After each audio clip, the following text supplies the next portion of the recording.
রান্না করলাম কাঁঠালের বিরিয়ানি। হ্যাঁ, একদম ঠিকই শুনেছেন, কাঁঠালের বিরিয়ানি।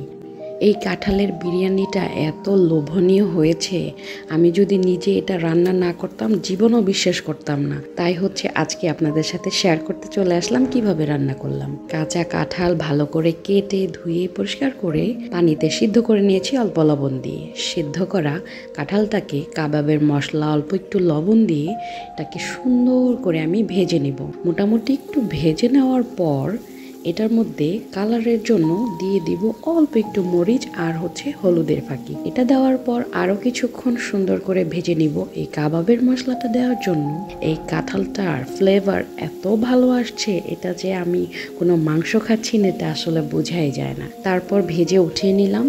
এখন কিছু পেঁয়াজ বেরেস্তা করে নিব।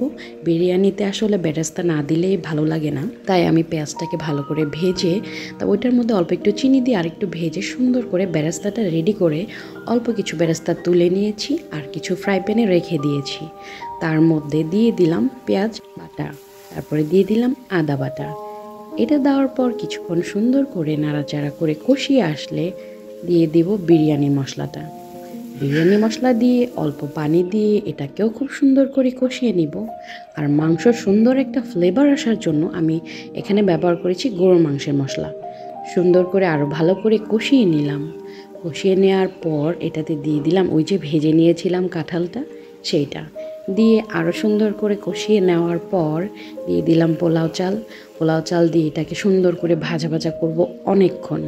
আচ্ছা, আরেকটা টিপস আপনাদের সাথে শেয়ার করি।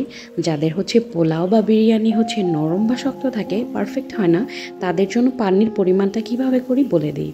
মনে করেন আপনি একটা কাপ নিলেন, 1 কাপ পরিমাণ চাল নিলেন, তাহলে ওইটার পরিমাণে আপনি 1.5 কাপ পানি নেবেন। মানে যদি 2 কাপ আপনি চাল নেন তাহলে নেবেন 3 কাপ পানি।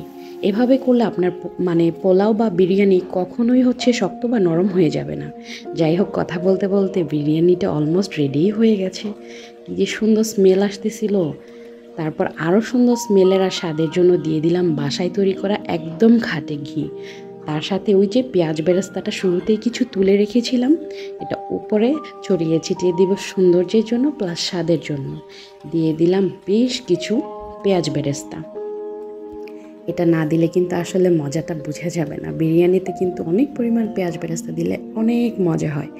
আর এই বিরিয়ানিটা যদি আপনারা একবার ট্রাই করেন, মাস্ট বি, প্রেমে পড়ে যাবেন। কাঁঠাল দিয়েও যে এত মজার বিরিয়ানি হয়, এটা যদি আমি নিজে ট্রাই না করতাম কখনোই বিশ্বাস করতাম না।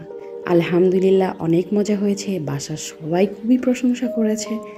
প্লিজ আপনারা যদি আমার রেসিপি দেখে ট্রাই করে থাকেন এই কাঁচা কাঁঠালের বিরিয়ানি, অবশ্যই কমেন্টের মাধ্যমে আমাকে জানাবেন। ভালো থাকবেন। আল্লাহ হাফেজ।